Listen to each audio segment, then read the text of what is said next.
Hello friends, welcome to my YouTube channel. Friends, आज हम discuss कर रहे हैं सीसीसी, एनआईएलटी एंड डीओ के रिगार्डिंग जो एग्ज़ाम्स होने वाले हैं उससे इम्पॉर्टेंट क्वेश्चंस को हम सॉल्व कर रहे हैं। तो ये क्वेश्चन काफ़ी एग्ज़ाम में आए हुए हैं और आपके इन एग्ज़ाम्स में आने की प्रोबेबिलिटी सबसे ज़्यादा है। तो ये क्वेश्चन आप वीडियो पॉज करके नोट डाउन कर लेना और इसको रिवाइज कर लेना। आप देख लेना, डेफिनेटली इस प्रकार के क्वेश्चन आपके आईसीटी या और कॉम्पिटिटिव एग्ज़ाम होने वाले हैं उन सब में पूछा जाता है आईसीटी के रिगार्डिंग। ठीक है, सीसीसी में तो डेफिनेटली इससे क्वेश्चन आते हैं। ठीक है, तो आपका क्वेश्चन है वाई मैक्स क्या है। ठीक है, तो वाई मैक्स आपका world wide interoperability for microwave access है।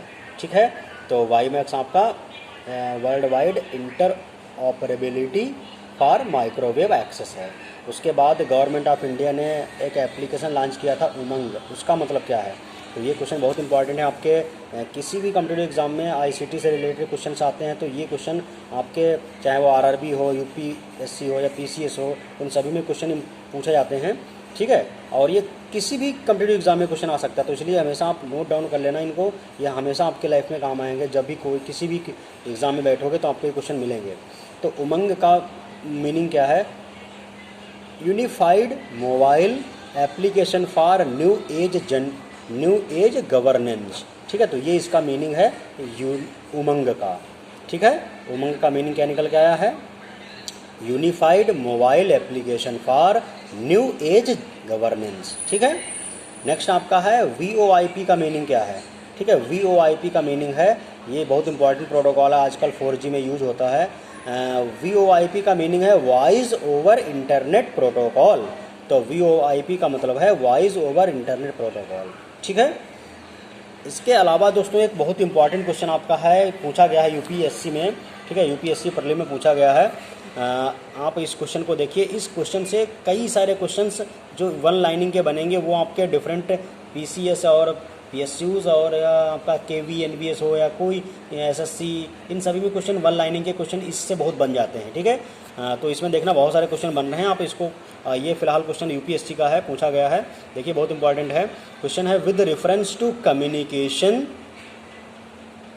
Technologies what is are the difference between LTE long term evolution and VoLTE यानी voice over long term evolution.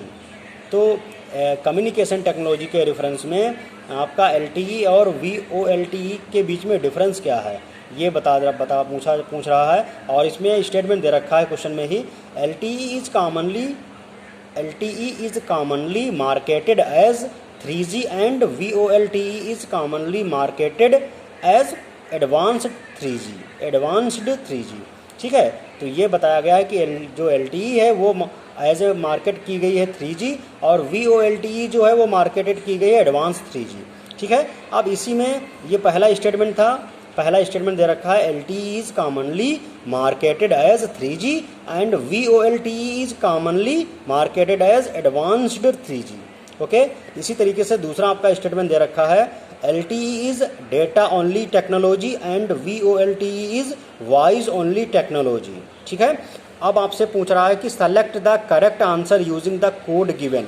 अब आपको इन्हीं स्टेटमेंट में से जो ऑप्शन बनाए गए हैं उसमें से करेक्ट ऑप्शन आपको बताना है। तो ऑप्शन ए है वन ओनली, मीन्स पहला स्टेटमेंट सही है। ऑप्शन बी कह रहा है कि सेकंड ऑप्शन सही है। ठीक है, सेकंड स्टेटमेंट सही है। और ऑप्शन सी कह रहा है both first and second, means C option कह रहा है पहला और दूसरा दोनों स्टेटमेंट सही हैं। और डी ऑप्शन आपका कह रहा है कि नाइदर वन और टू। डी ऑप्शन आपका कह रहा है कि ना ही आप स्टेटमेंट नंबर 1 सही है ना ही स्टेटमेंट नंबर 2 सही है, मीन्स स्टेटमेंट 1 और 2 दोनों सही नहीं है। तो आपका ऑप्शन जो है डी वो करेक्ट है। ठीक है, ऊपर दिए हुए स्टेटमेंट 1 और 2 में से दोनों गलत हैं, यानी कोई भी सही नहीं है, इसलिए ऑप्शन इसका करेक्ट होगा डी। ठीक है, इसका एक्सप्लेनेशन ऐसा क्यों दोनों सही क्यों नहीं होंगे, इसका ऑप्शन एक्सप्लेनेशन हम बताने जा रहे हैं। एक्चुअली पहला स्टेटमेंट और दूसरा स्टेटमेंट दोनों में गलतियां हैं, दोनों स्टेटमेंट फॉल्स हैं। ठीक है, क्यों आप देख सकते हो, एक्सप्लेनेशन में बता रहा हूँ। LTE stands for long term evolution and VoLTE stands for voice over long term evolution. Okay, उसके बाद आप देखो LTE is LTE is a mobile network and transmits only data, while VoLTE is software and transmits both voice and data। तो आप ये याद रखना difference, जो आपका LTE है वो सिर्फ डेटा ट्रांसफ़र करता है, जबकि VoLTE है वो वॉइस और डेटा दोनों ट्रांसफ़र करता है। ठीक है। LTE is a term used for the particular type of 4G network that delivers the fastest mobile internet experience. Okay, the VoLTE enables one to make calls over the LTE network, allows phones dialer to place call through internet and sends voice and data over the network। ठीक है। तो आपका जो VoLTE है वो voice और data दोनों को भेजता है 4G नेटवर्क में। ठीक है। तो दोनों आपकी 4G टेक्नोलॉजी हैं। LTE सिर्फ डेटा को भेजने के लिए काम करती है और VoLTE जो आपकी वॉइस और डेटा ये दोनों को ट्रांसफ़र करती है। तो ये आपका डिफरेंस था जो कि स्टेटमेंट 1 और सेकंड में नहीं दिया था, इसलिए ना तो स्टेटमेंट 1 सही है और ना ही दूसरा सही है, यानी स्टेटमेंट फर्स्ट और सेकंड में से कोई सही नहीं है। Hence option D will be correct. तो आई होप फ्रेंड्स आपको समझ में आ गया होगा। अच्छे से इस पे क्वेश्चन बहुत बनते हैं। LTE VoLTE दोनों में डिफरेंस क्या है, ठीक है, और कौन फास्टेस्ट है। ठीक है। तो ये आपको क्वेश्चन अच्छे से वीडियो पॉज करके नोट डाउन कर लेना, दोस्तों को शेयर कर देना, ताकि जो बच्चे प्रिपरेशन कर रहे हैं किसी भी कॉम्पिटिटिव एग्जाम की, इस प्रकार के जो क्वेश्चन आए तो उनसे गलत ना हो और हमेशा करेक्ट कर लें। ठीक है। Thank you.